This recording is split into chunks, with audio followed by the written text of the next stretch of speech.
Hello, namaste everyone. This is Lilly with Nature's Blessings. You can find me on natures-blessings.org or psychicspiritinyou.com. And today I have a very interesting topic to talk about, and it's a very important subject. And actually I have a very, very special guest that I'm going to announce pretty soon. But what I want to talk about, we want to talk about, is about the power of our individual sacred mandala. And we explain what the mandala is. I want to talk about the sacred spots on earth, how to activate them, how to activate these mandalas. And we're going to talk about some previous civilizations and the messages that both of us got from our ancestors, from Lemuria people, from Atlantis spirits, from Mayan civilization, and how to create these sacred mandalas, how to create these sacred locations, these sacred practices that are basically very powerful energies, and connect them with the universal grid. So I'm super excited today. I'm very, very excited actually to talk with my dear friend and also psychic sister, Yasmine Fatemi. And I want to welcome you, Yasmine, on the show today. Hello, everybody. Aloha. I'd like to greet you in that way since it's a universal greeting. And it's also connected with the whole Lemurian and Atlantis theme at this time. So I'll let Lily get started and, Awesome. Well, actually, Yasmine and I work together for quite some time now, and we've been working with a lot of sacred elements, with the forces of natures. And we connect with these energy powers of nature and the cosmic energy, organic energies, with the angelic realms and so on. And so we came together today to really explain and then bring messages from ancient civilizations, from Lemurians, from Atlantis and Mayan people. And what I want to talk about is basically first about sacred locations and these power spots of mystery. What happened after you visit a sacred place? Because we went to Yucatan Peninsula where we visited sacred spots on earth.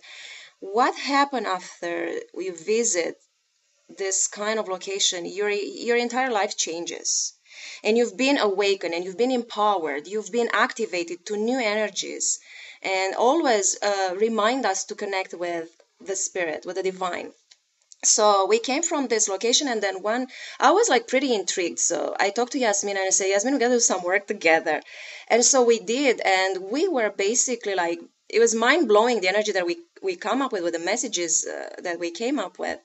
Wow, what can I say? I'm like, Well, it all started with the big connection with all the uncovering of the different for the pyramids around the world. I mean, in 2013, there were so many discoveries of different pyramids that had been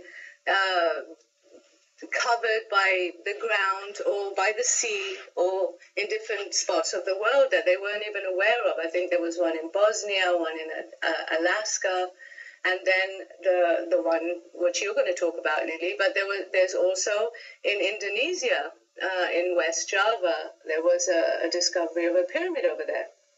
And so I was connecting really strongly to the Java pyramid, and also the energy coming from there. And I really felt like it was the Atlantean or Lemurian. It was a more Lemurian signature that was coming through, because Lily and I were back about 10 years ago. We were getting a lot of messages at that time coming from the Lemurian. So I recognized it, and I felt like there must be some connection.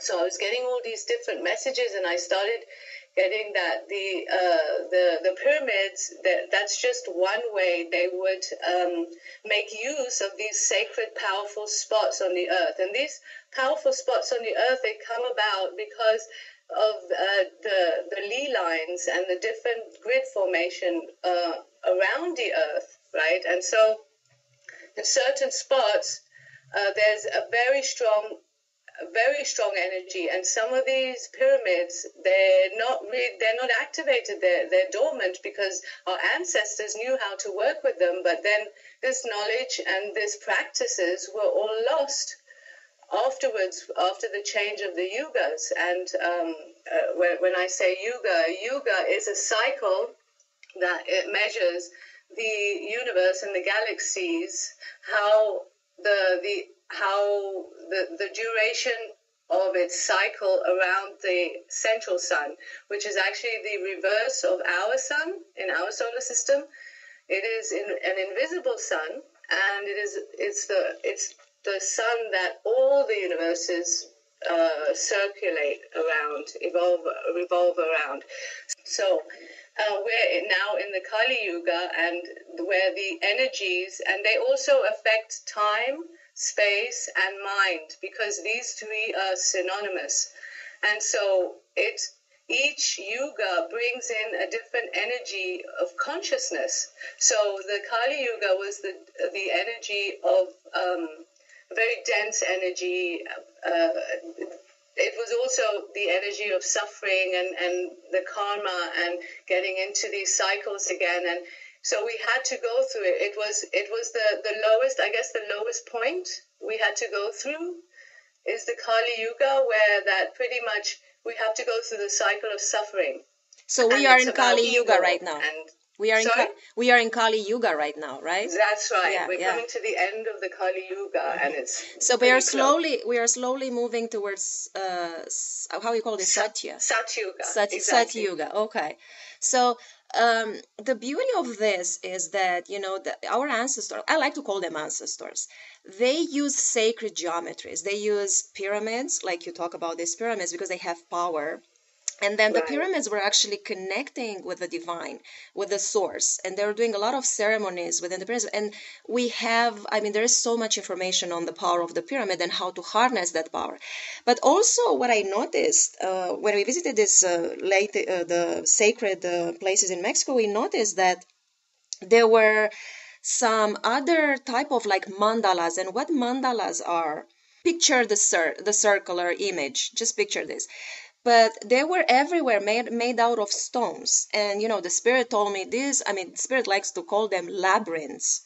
So these mandalas, basically what we're representing the, you know, the wholeness, the oneness, the harmony in the universe, connecting with each other. So exactly, that's the feminine. And if you think about the mandala, it's present in all aspects of our life.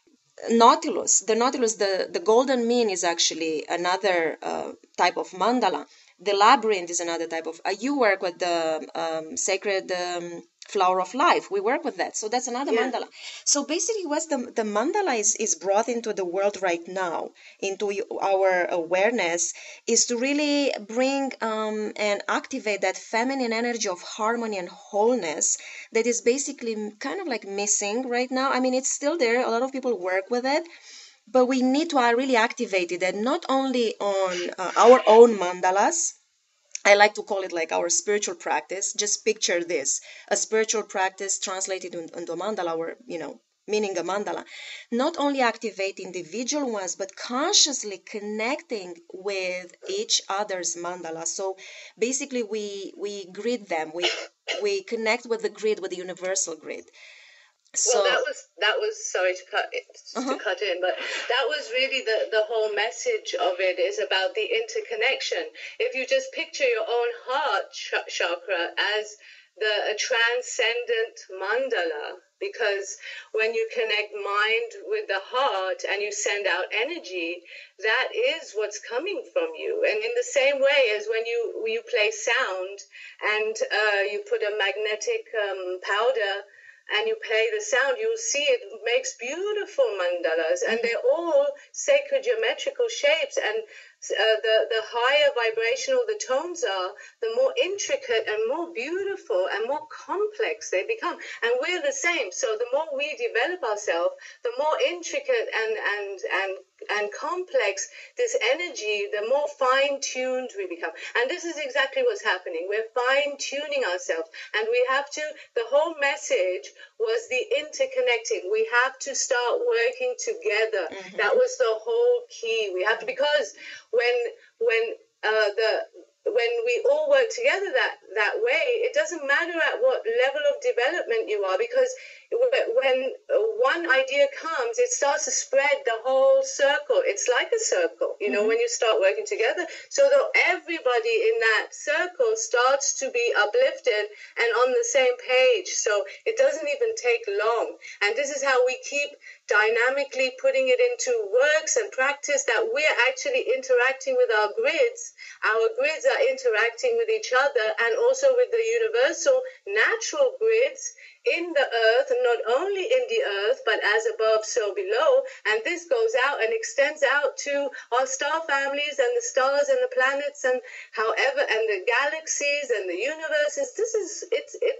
It's potentially an unlimited system, and so it's the perfect time, and it's so urgent. It's so urgent. That's why when we met together, I said, Yasmin, we got to do some work here, because I feel like it's emerging. Actually, the ancestors told us it is crucial. That's the word. It's crucial and urgent to really develop these qualities.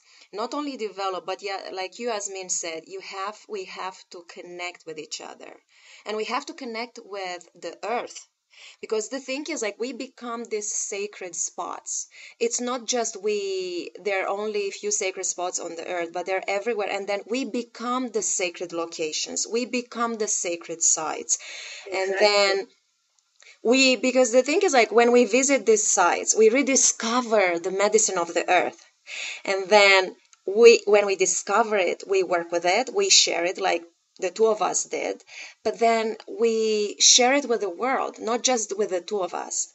And then it's about being, respecting each other, respecting and being in honor with each other, integrity and truth with each other, because we need to heal ourselves and we need to heal the earth right now.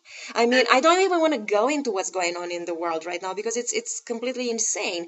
But the thing is, we need to focus on this, like, high vibration. And the main focus of creating these mandalas and then connecting them together is it's how do I say?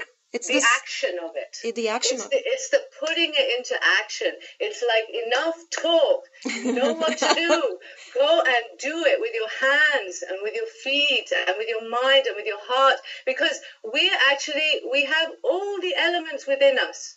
And the divas, the earth divas and the sylphs, and everybody is calling out to us and trying to get us to catalyze this whole project, because we're the guardians of the earth. This is our dominion, and we can only, the elementals and the spirits, they can only do so much when we don't come forward ourselves. So when we come forward and we put things into action, because it's no good, it's like the seed. The seed has an inner nucleus and it has an outer shell.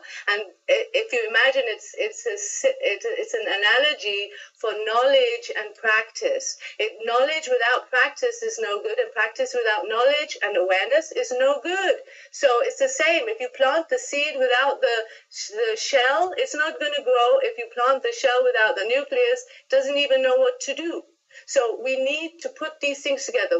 This is a time of putting things together and getting it started, so that also the earth divas can come in, and they're waiting to jump in and do some more work. But we're the ones who have to initiate these things. We're the ones who have to voice the thoughts, if you like, because that's why we have that. Before we're starting the fourth Yuga cycle, but back at the beginning, when we were still we were still in a development.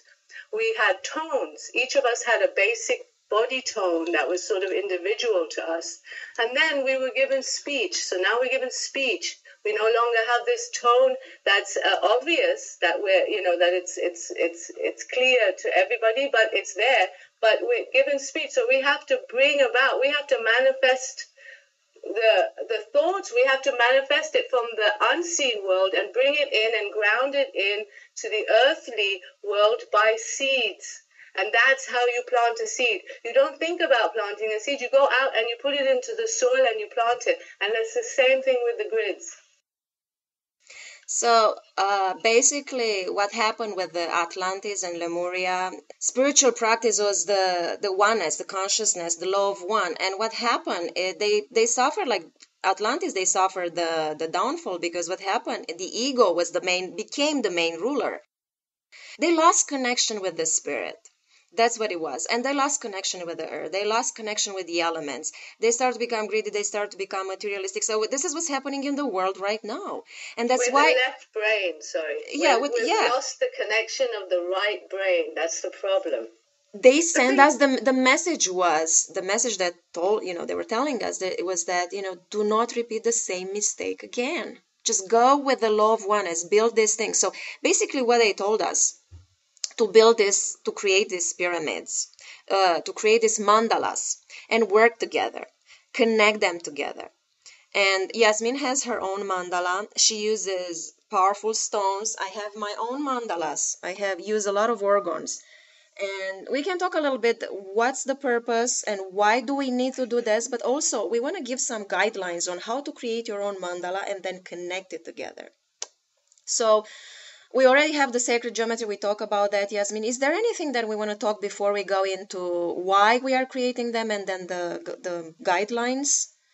Well, I just wanted to say something about the thought sort of left me after that, but it was that at that time during that last shift, it's true they gave up at some point, but I just wanted to stress here is that they knew that they knew what was happening. They knew the greater purpose of this, the cycles, right? Because they were very aware of that these next 3 cycles, because they were the time of Lemuria, they were around the Satya Yuga. And they knew that these next 2-3 cycles were going to come and people were going to lose their connection and they were going to forget all these sacred practices and the sacred knowledge to go with it. But they're also those elevated and high souls that came in during the different cycles to remind people and also to anchor in the energy again. So they were aware of it. They knew they knew it was for the purpose to develop the soul, because the soul needed to go through the cycle of suffering in order to return back to enlightenment. Okay, so it's true we forgot we had to go through, but the soul went through this cycle of development and we're now coming into this time of completion. So now back to the purpose of making the grids is because they had already foreseen at that last Satya Yuga that this coming Satya Yuga, there would be those who won't be able to hold the energy, and they, for their own soul journey, they have to go through this cycle again or whatever. But there are those who will survive into the next Yuga, and they will be using the same practices as before. So, but this time it's not going to be the same as last time, because we're coming into a golden age, and that didn't happen before, right? I totally feel it. Yes. Yeah. Because it's a lot of people awakening, actually. A lot of us decided to awaken and do the work. Before I forget, let me just say why this is an important time. Because they had said also in the knowledge that they had encrypted and left behind for those of us who were able to be reminded by it in the different yugas, especially the many souls that were coming in at the end of this yuga to carry over the energy and to hold the space. Because if there were none of these souls here that were working towards it, then the destruction would be much greater, because at least this way there's more balancing, right? So we had to sow the seeds, and this is how we sow the seeds, is that through intention and putting it in to practice by using the sacred geometrical, because sacred geometry is a language and it communicates with the entire cosmos. So it is also able to translate your thoughts and your language into that universal language very easily. So when you're intending things and you're putting them in to the grid, and you're programming your grid to do these different things, and you're seeding, you're planting seeds over there at that time, and these seeds have got such, like, these seeds are going to become the consciousness that we're coming into in the Sat Yuga. So if we want to get full potential and make use of this time, because this time doesn't come around very often, because one of these cycle lasts, I don't know, I don't even want to, because I forgot the number, it was such a large number of years, that it's not going to happen again in this lifetime. And so we're standing, and probably for many of us this is the last incarnation because of this time of completion. Right? So, and if we're standing here listening to this, and you're listening to this podcast and this information, then there's a reason, and it's because you're aware of this. So that seed that of your awareness was planted in the last Sat Yuga and is carried through. So now we have to plant the new seeds of the Sat Yuga that's coming, so that we can increase this consciousness and bring it about in a real way. That it pours first of all into our own environment, and then it ripples out into the environment we're working with. And then when you connect these grids together, you're actually creating a huge power spot, because the more of us we do it, the more powerful it will become, and this energy is holding. And so then when you're working with the grid, new energy is coming in all the time. You just keep lifting the power of the grid, so it's able to hold this new power, and this is how you're working. This is what they wanted us to be doing. They used to do it with the pyramids, with the monasteries, with the temples. They put them all around so that they would connect with each other, and they used to consciously connect one temple, one monastery, and the pyramids together. And they used to use sacred numbers like the cubit, the sacred cubit measurements, and which brings in the divine energies and grounds them there, and everybody's affected by that in the space. So this is how they worked, and they want us to go back to that in the way we're able to. And these grids, it brings the temple energy depending on what you put in there. And we'll talk about using sacred objects and temple stones and different sacred objects, and so the more you work with these sacred objects, the more you bring in and hold an anchor in this light and this new energy. Wow. Yes. Well, we can talk about this like days and days and weeks and months, and then we can never stop, right? But let me just make it like simple here for the listeners. What is the main purpose? I mean, we have different purposes. There are different purposes that we need to connect with the grid and create these mandalas and connect them with each other. It's basically to bring more feminine awareness and balance it with the masculine. That's very, very important. In other words, no more words. Let's just bring in harmony and peace. Let's go back to the basic law of one, to the nature. So that's one of the purposes, to really work with the feminine and masculine, divine feminine and divine masculine.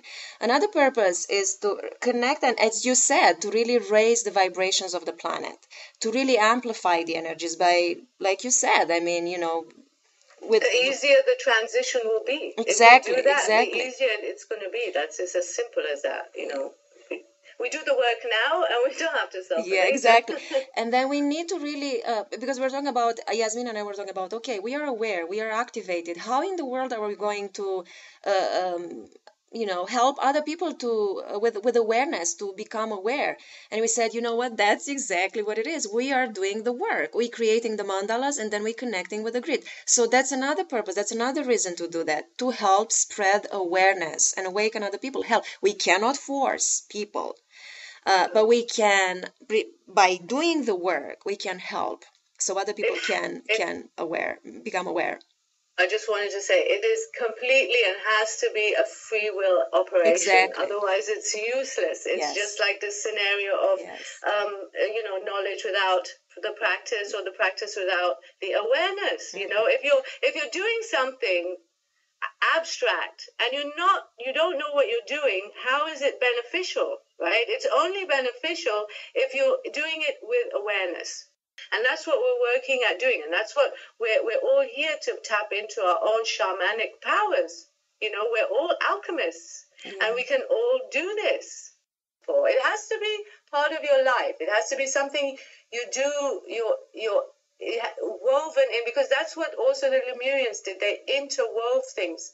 They spoke about weaving things, and that's how they interwove their energies throughout the whole world. And in the same way, we have to weave these things into our life, and then weave ourselves into the world somehow. And then we do it in a peaceful way, but it's powerful. And it's gotta be Subtle easy. is more intense. It's gotta be easy, right? Because nowadays everything it's gotta be easy. So, and another reason is why we do that is to really connect with the spirit and bring together the physical world with the divine energy. That also comes into balancing the feminine and masculine. You can look differently, different perspectives. That's the key. That's the key. That's what all these practices are about, is bringing in that divine energy, right? Because that's the thing that we need to bring into the earth.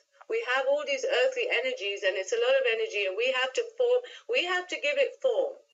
Because that's the whole purpose of us being in this physical form ourselves, in these blood, fleshy bodies that we're in. Right? So we're not in the light world, and we're not in light bodies. So we have to get dirty. We have to we have to feel it. That's what we're here to do. So the more we make use of that, the more we're going to benefit when we go into the next incarnation, or the next cycle, which is not going to be in the same cycle of incarnations that we've been talking about. Yasmine, we can go forever again, and we can talk about this. Like, I know you're very excited, and I'm trying to go through the steps here. So we because people probably hopefully are very excited to listen to this. I hope we stir something in you guys, so you can actually be motivated to do something and create with these sacred locations and become the sacred location, and then create your own circle, and then create your own vortex of energy, and then connect with your physical with your divine energy, and so on. So I came up with these steps, and I want to mention number one is the intention. Everything starts in the invisible world. Everything starts with an intention, with a prayer, with a meditation, or a thought. Like Yasmine was talking about the seeds. Then the seeds need to be planted. How? With the intention. And the intention has to be in alignment with the truth. It's got to be in alignment with wisdom, with peace and love, and the greatest good. So that's the most important thing. And it's got to be passionate. It's like right now, probably you feel our passion. We are like so passionate that we can go forever with this podcast, right? And then Yasmine and I we have a lot of mileage. Yeah, exactly. We were actually talking. I said, Yasmine, it's got to be like less than half an hour. And she's like, yeah, sure. But now when we start, we cannot finish. So number one step, it's intention. Very important. And work with, Yasmine, can you just talk about very little about the 3 levels of light that you can use with intention? Yeah, I'll keep it very brief. Okay, there's 3 levels of light that when we work with, and when we talk about Reiki energy, we're talking about the lowest level of light, if you like, in when you're comparing the 3. There's 3, so it's the lowest on the scale, and it's the elemental realm and this realm. So the unseen physical world, parallel worlds. But then there's the angelic realm. Oh, and this realm is also, if you can see with your psychic eye, it's a green, and it's known as negative green because it's on the other side. So it's like the mirror, and everyone has a mirror image, and it's negative green. So, and then there's the angelic realm. So the angelic realm, if you can see it, it's an ultraviolet light. And then there is the divine realm, which is a golden light. So what in the ancient cultures, like our ancestors, they knew and they were aware that they needed to bring in and balance all three of those lights. So that's a lot of the reasons why many people are not getting permanent or long-lasting results using just only one level of light, is because they need the elemental, the angelic, and the divine elements of light to be merged and to be anchored into the to the earth. So let's get back. Number one step, it's intention. Use it with passion, and we use it with the level of three lights. Number two, it's about creative essence. In other words, what would you like to bring into the world? What is your talent? It's like, what is my contribution to the soul of the planet? What is my gift? What is my hobby? What can I bring into the world? And in my case, for example, I work with healing. I want to bring healing into the world. I work with orgone. I want to bring orgone into the world. Yasmine works with elixirs. Ask yourself, what can you bring into the world? What is your strength? And then work with awakening and activate these energies, because we bring these energies into the world, positive energies, then the grid becomes active, and then we raise vibrations of the world. So think about what's your creative essence. Step number three, it's sacred geometry, and we already talked about the sacred geometry.